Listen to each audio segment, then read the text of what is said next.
제가 방금 이 말씀을 묵상하고 준비하는 중에 16절, 17절, 18절, 19절, 20절 다섯 구절이 있잖아요. 그렇죠? 이 다섯 구절 중에서도 두 구절이 유독 눈에 더 다가왔는데 그 구절이 16절, 17절 말씀이에요. 자, 16절 말씀에 보니까 눈에 더 도드라지게 들어왔던 대목이 어떤 부분이냐면 그가 또 다른 보혜사를 너희에게 주사 영원토록 너희와 함께 있게 하겠다.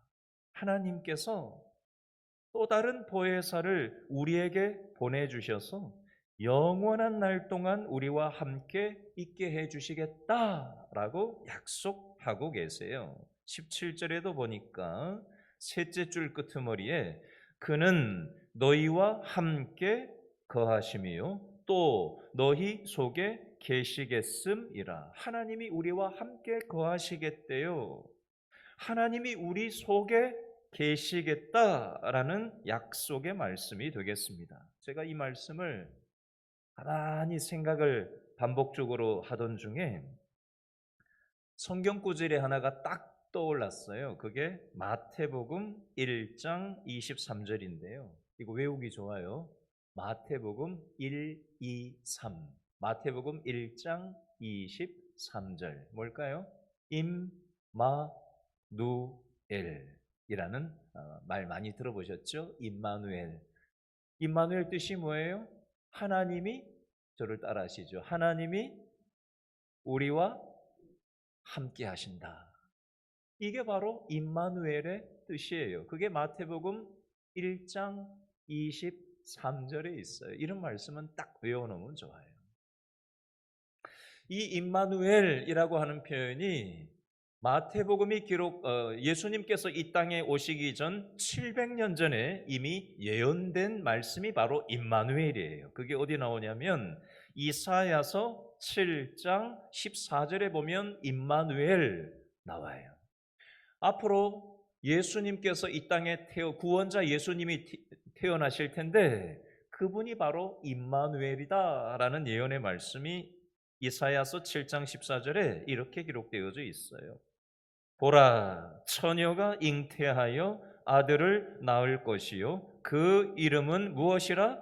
임마누엘이라 하리라 하셨으니 700년 전에 예수님이 태어나시기도 전 700년 전에 이사야 선지자를 통해서 앞으로 이 땅에 메시아가 여자의 몸을 통해서 처녀의 몸으로 잉태가 되어질 것이고 아들을 낳게 될 것인데 그분이 바로 임마누엘이고 그분 임마누엘이 바로 예수님이고 예수님이 바로 우리 마음속에 항상 함께 하시겠다라는 약속의 말씀이 되겠습니다.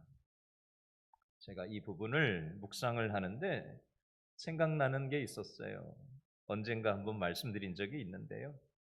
제가 연세대학을 한번 신촌에 얼마 전에 갔던 적이 있었어요. 볼일을 보러 그 학교를 이렇게 들어가는데 문득 갑자기 제 신학대학원 동기가 난데없이 연락도 안 하고 오래됐는데 갑자기 난데없이 생각이 나서 궁금도 하고 해서 전화를 한번 난데없이 했어요. 전화가 울리는데 받지를 않아요. 10번 이상 울렸는데도 받지를 않더라고요. 한 15번이나 울렸을까요? 끊으려고 하는데 딱 받는 거예요. 근데 목소리가 힘이 하나도 없어요. 어떻게 지내는지 물어봤더니 거의 살 소망이 끊어진 상태로 밖을 나가지 않은 채 완전한 절망 속에 빠져 있는 상태로 그렇게 지내고 있다는 자신의 형편을 아주 오랜만에 수년 동안 전화도 하지 않고 지냈는데 전화를 했는데 그 얘기를 다 하더라고요.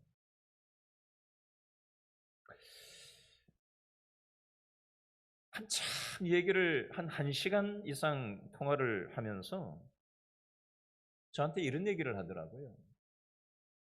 자기가 하고 있던 일이 완전히 바닥을 치면서 절망 중에 터덜터덜 어떤 일을 하려고 갔는데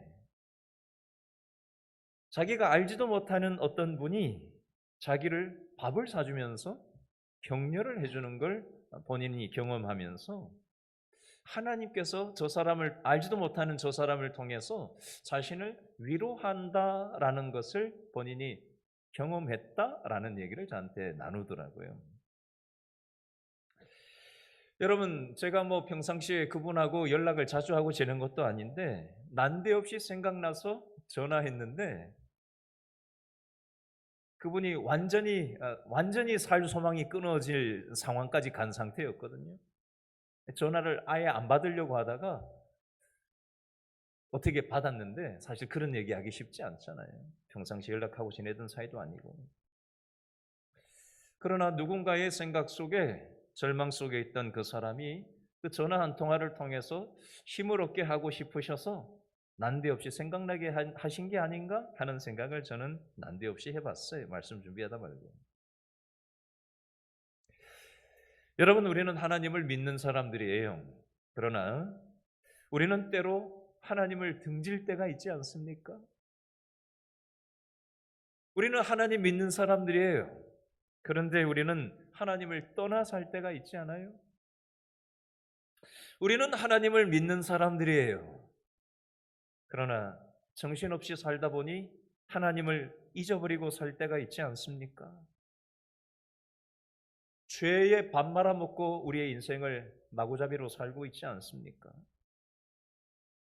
우리는 하나님께 감히 다가갈 수 없는 죄덩어리들인데 죄덩어리인 아브라함에게 하나님은 먼저 찾아오셨고 죄덩어리였던 이삭에게 먼저 찾아오셨고 죄덩어리였던 야곱에게 찾아오셨고 죄덩어리였고 우상공장이었던 요셉에게 하나님은 먼저 찾아오셨듯이 오늘 이 밤에도 하나님을 등지고 제 마음대로 우리의 삶을 마구잡이로 살아가는 믿음 없는 우리 같은 사람들을 하나님께서 은혜 베풀어 주시려고 오늘 이 밤에 어찌하여 이런저런 이유로 어떻게 하다가 이 자리에 나왔을지 모르겠지만 하나님의 섭리 속에서 우리의 망가진 생각과 망가진 영혼과 망가진 일그러진 마음들을 하나님께서 다시 일으켜 세워주시고 위로해 주시려고 하나님이 오늘 이 밤 예배를 사용하시기를 원하시는 줄로 믿으시기 바랍니다.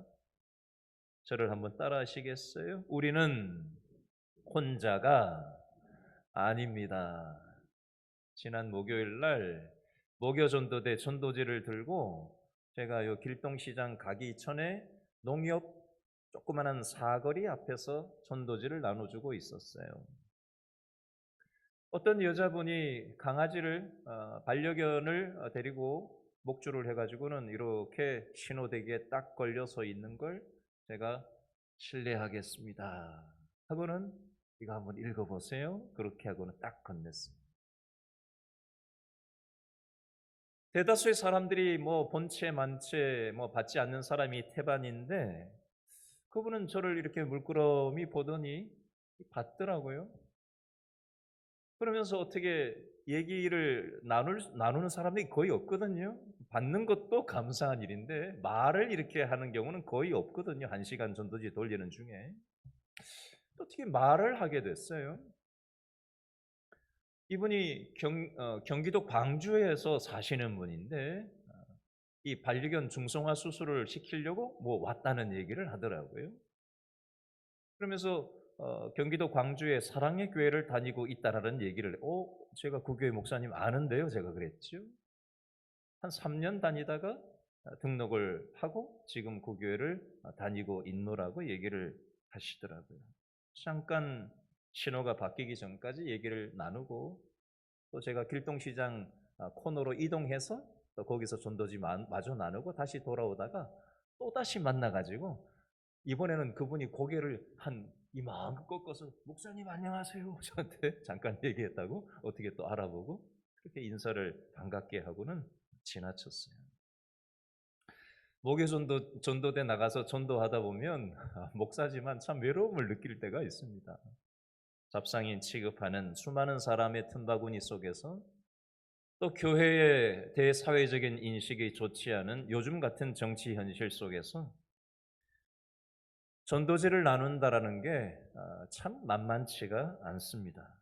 때로는 외로움을 느낄 때도 있어요. 꼭 전도 현장만 우리가 외로움을 느끼는 게 아니죠. 우리가 직장 생활할 때도 외로움을 느낄 때 있지 않아요? 그렇죠? 가정 생활을 할 때도 외로움을 느낄 때가 있지 않습니까?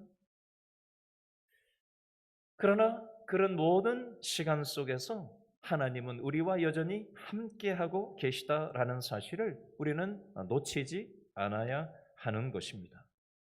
우리는 이 땅을 살아가면서 이런저런 어려움을 맞닥뜨릴 때가 있습니다. 그때 우리는 어떤 감정과 생각이 들어오냐면 마치 하나님이 나를 떠나버린 것만 같은 느낌이 올 때도 있고, 하나님이 아주 그냥 나하고는 멀리 계신 것만 같이 느껴질 때도 있고, 하나님으로부터 버림받은 것만 같은 느낌을 가질 때도 있습니다. 근데 이건 느낌이고 감정일 뿐이에요. 여러분, 신앙생활이라는 것은 느낌에 기반하는 게 아닙니다. 신앙생활은 감정에 근거를 두는 게 아니에요. 하나님이 나와 함께 계시는 것처럼 감정이 느껴지든, 하나님이 나를 떠난 것 같은 생각이 들든 말든, 우리는 신앙의 근거는 뭘 붙잡아야 되느냐? 저를 따라 하시기 바랍니다. 말씀을 붙잡고 신앙생활 해야 됩니다.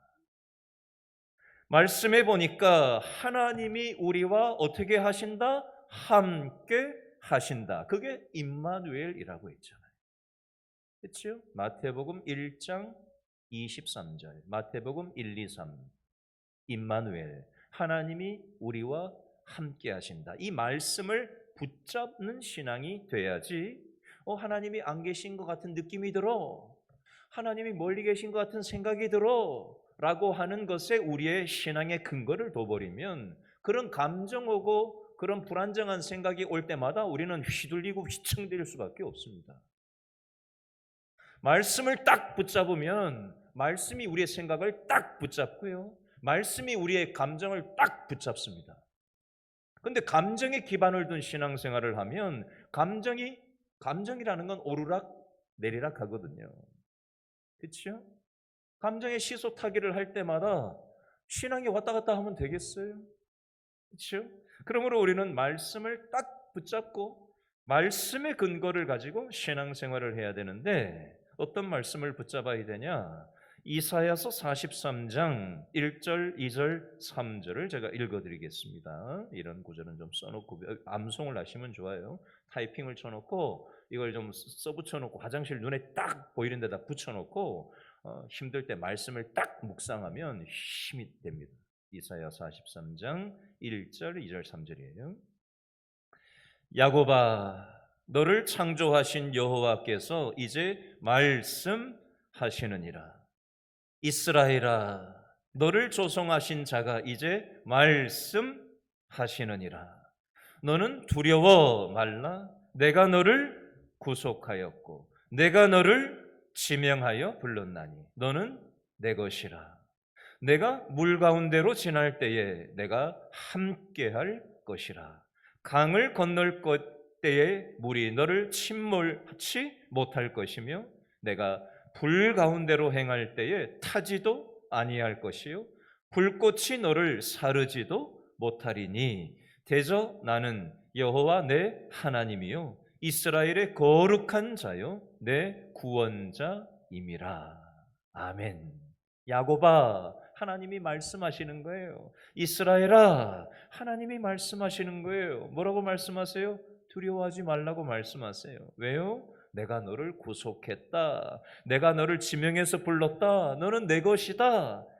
네가 물 가운데 지날 때도 내가 함께할 거고, 강 건널 때도 물이 너를 침몰치 못할 거고, 불 가운데로 행할 때에 타지도 않게 할 것이고, 불꽃이 너를 사르지도 못하게 할 것이니까 힘을 내라. 내가 너와 함께하겠다 말씀하시는 거예요. 여러분 임마누엘 아까 뭐라 그랬죠? 하나님이 우리와 함께 하신다. 이 말씀 뜻은요. 신앙생활하면 아무런 어려움 없이 편안하게 그냥 만사 형통한다 그런 뜻이 아니에요. 착각하지 마세요. 하나님이 함께 하신다 임마누엘의 뜻은요. 아무리 신앙생활을 해도 환난을 당할 때가 있어요. 험난한 물속을 건너야 하는 인생의 때도 있다고요. 무서운 불을 통과해야 되는 인생의 역경도 있습니다. 없는 게 아니에요. 그러나 어떠한 환난이나 어려움 속에서도 하나님이 우리와 함께 하신다라는 약속의 말씀을 우리는 붙잡는 겁니다. 이사야서 46장 3절 4절 말씀 읽어드릴게요. 이사야 46장 3절 4절이에요. 야곱 집이여 이스라엘 집에 남은 모든 자여 나를 들을지어다. 배에서 나무로부터 내게 안겼고 태에서 나무로부터 내게 품기운 너희여 너희가 노년에 이르기까지 내가 그리 하겠고 백발이 되기까지 내가 너희를 품을 것이라. 내가 지었은즉 안을 것이요 품을 것이요 구하여 내리라. 이렇게 돼 있어요, 말씀이. 다른 방식으로 제가 이 말씀을 표현을 해보겠습니다. 이 말씀은 우리가 이 세상에 태어난 때로부터 우리가 천국에 이를 그때까지 하나님께서 우리를 안아주시고 우리를 품어주시고 우리를 구하여 내시고 우리와 함께 하시겠다라는 표현이에요. 제가 유튜브 영상을 지나가다가 뭘 짧은 걸 어떤 드라마에서 나오는 건지 뭔지 모르겠는데 짧은 영상을 뭔가 하러 봤는데 갑자기 딱 스치고 지나가는 게 있었어요. 어떤 엄마가 자기 딸을 그렇게 키웠는데 그 딸의 딸 손녀가 할머니가 어떤 힘든 일을 만났는데 그 할머니를 만났는데 유치원생쯤 된 아이가 손녀딸이 할머니를 엄마한테 배웠다고 하면서 이렇게 뭐라고 표현하죠? 토닥토닥? 토닥토닥 할머니를 손녀딸이 토닥토닥 해주고 쓰담쓰담 이렇게 해주는 그런 어떤 장면이 나오더라고요. 하나님께서 우리가 힘들 때 우리를 토닥토닥 해주시고 하나님께서 우리가 힘들 때 쓰담쓰담 하나님께서 오르만져 주신다는 겁니다. 언제까지? 언제부터 언제까지? 우리가 이 땅에서 태어나서 천국문에 이르는 그날까지 하나님께서 그렇게 해주시겠다. 이 말씀이 이사야 46장 3절 4절 말씀의 의미예요. 이사야 49장 14절부터 17절 말씀에 보니까 이스라엘 백성들이 어떤 생각을 가지고 있는지가 나와요. 여기 보면 이스라엘 백성들이 인생의 큰 환난과 고통을 당할 때 이런 생각을 했다고 돼 있어요. 하나님이 우리를 버리시고 잊어버리셨나 보다. 여러분, 이스라엘 백성들만 이런 생각 가지는 거 아니잖아요. 저와 여러분도 가정에 어떤 큰 아픔을 겪는다든지 또 건강 문제에 큰 어려움을 겪는다든지 인간관계에 큰 어려움을 겪는다든지 또 경제적으로 큰 어려움을 겪는다든지 자식 문제가 어떤 큰 어려움을 겪는다든지 그것이 큰 환난과 고통처럼 감당 불가하게 다가올 때 우리는 어떤 생각이 들어요? 하나님이 우리를 잊어버렸나 보다. 이스라엘 백성들처럼 이런 마음과 감정과 생각이 들어올 때가 있지 않아요? 이스라엘 백성들만의 생각과 감정이 아니에요. 우리도 이런 마음이 들 때가 있다는 겁니다. 그렇죠? 여러분 근데 이 이사야 49장 47절부터 14절부터 17절을 가만히 읽어보니까 하나님이 이사야 선지자를 통해서 뭐라고 이스라엘 백성들에게 말씀하시냐면요. 여인이 어찌 그 젖 먹는 자식을 잊겠으며 자기 태에서 난 아들을 긍휼히 여기지 않겠느냐? 그들은 혹시 잊을지라도 나는 너를 잊지 아니할 것이라. 내가 너를 내 손바닥에 새겼다라고 말씀하십니다. 여러분, 우리는 살다가 너무 힘들면 하나님을 잃어버리고 살 때가 있어요. 근데 우리는 하나님을 잃어버려도 하나님은 우리를 잃어버리지 않으신다는 거예요. 하나님의 손바닥에 새겨 놓으셨다고 표현을 하고 계셔요. 여러분, 이스라엘 백성들은 이집트 애굽을 떠나서 광야 40년 세월을 살았어요. 여러분, 이스라엘 광야에 가보시면요, 황무지예요, 황무지. 사람이 살 수가 없어요. 먹을 것도 없고, 날도 덥고, 집도 없고, 아무것도 없어요. 거기 사람 살 수 있는 데가 아니에요. 황량한 사막이에요. 그러면 얼마나 막막하고 깝깝하고 답답하고 답이 없이 느껴지겠어요. 그 길을 걷는다고 생각해 보세요. 40년 걸어간다고 생각해 보세요. 여러분, 이스라엘 백성들만 이런 게 아니죠. 우리도 광야와 같은 세상을 살아가잖아요. 때로 우리의 가정에 있어 일어나는 일들이 너무나도 막막하고 깝깝하고 답답하게 여기고 답이 없이 눈에 답이 안 보일 때가 있지 않습니까? 노후는 준비가 안 돼 있고, 그죠? 어른들도 모셔야 되고, 자식들도 건사해야 되고, 그죠? 사는 거는 만만치 않고, 책임질 일은 점점 더 많아지고, 책임을 안 지자니 그렇고, 책임을 지자니 이도저도 못하는 그런 눈에 보이지 않는 황량한 사막과 같은 우리네 인생, 막막하고 답답함이 이스라엘 백성들처럼 우리에게도 있지 않습니까? 이런 우리들에게 신명기 32장 9절 10절을 통해서 하나님은 뭐라고 말씀하시냐면요, 신명기 32장 9절 10절에 보니까 여호와의 분깃은 자기 백성이라 야곱은 그 택하신 기업이로다.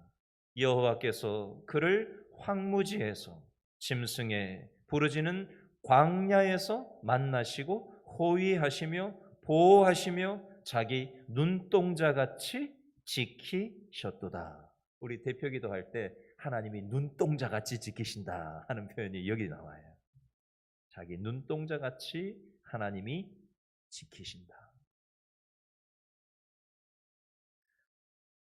여러분, 저와 여러분들의 삶 가운데 고통이 심할 때, 환난 중에 있을 때, 사업이 또 경제적인 부분이 어려울 때, 질병으로 고생할 때 하나님이 아주 그냥 멀리 계신 것 같고 하나님이 나를 버리신 것만 같고 아주 절망적인 생각에 휩싸이기 쉽지만 이때 우리는 뭘 붙잡아야 돼요? 저를 따라합니다. 하나님이 나와 함께 하신다는 말씀을 붙잡아야 합니다. 그때 힘이 생기는 거예요. 여러분, 이 예화가 영상으로 이걸 보면 굉장히 감동적인 예화인데요. 제가 옛날에 이 예화를 봤는데 글로 제가 좀 설명을 좀 드리려고 합니다. 영상을 오늘 준비를 못했고요. 발자국이라는 영상이 있어요. 발자국. 어느 날 밤 어떤 사람이 꿈을 꿨어요. 예수님과 함께 바닷가 모래 위를 거니는 꿈을 꾸었답니다. 지평선 모래 위에 나란히 그려진 두 사람의 발자국. 하나는 나의 발자국, 또 하나는 주님의 발자국이 사이좋게 멀리 이어져 있었답니다. 그런데 발자국이 멈추어진 그곳에서 내 인생의 긴 길을 뒤돌아 보았대요. 그런데 어느 순간 지나온 모래 위에 한 사람의 발자국밖에 없는 것을 발견하고 깜짝 놀랐답니다. 생각해 보니까 그때는 내가 아플 때였대요. 참으로 견디기 어려운 시기로 너무 비참하고 슬플 때였답니다. 나는 옆에 계신 주님께 물었습니다. 주님, 제가 당신을 따르기로 결심했을 때 주님은 항상 저와 함께 하시겠다고 약속하셨지요?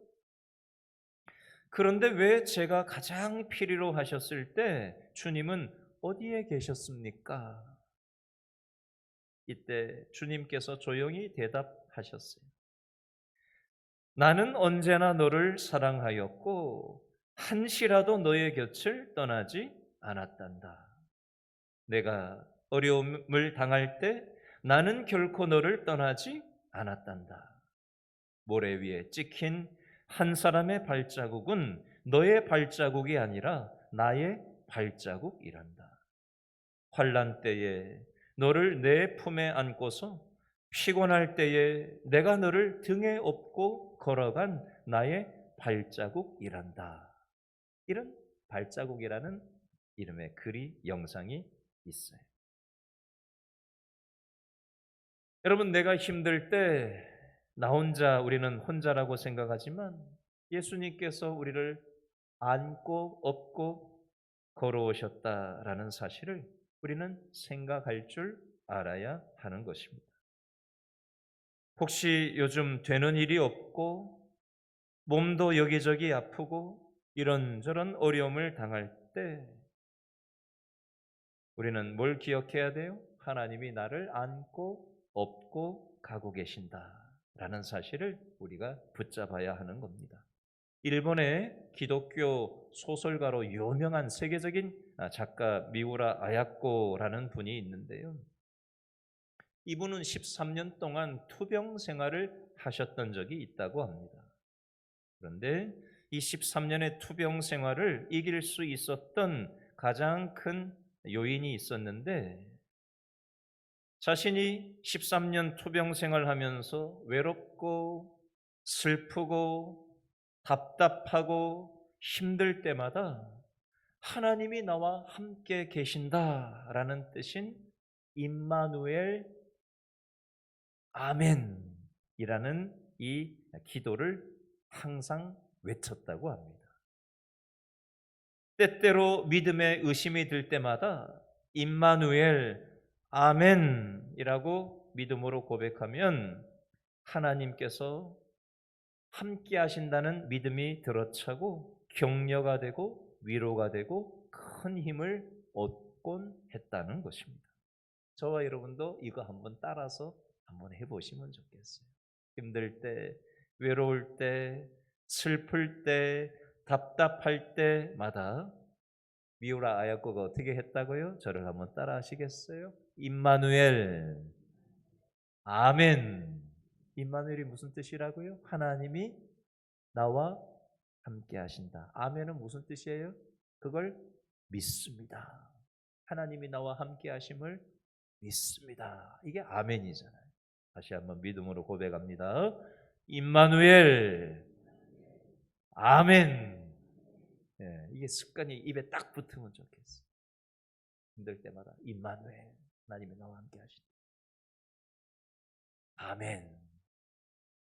그 고백이 저와 여러분에 있게 될 때 하나님으로부터 격려를 받고 위로를 받고 세상을 살아갈 힘과 용기가 다시 샘솟듯이 일어나게 될 줄로 믿습니다.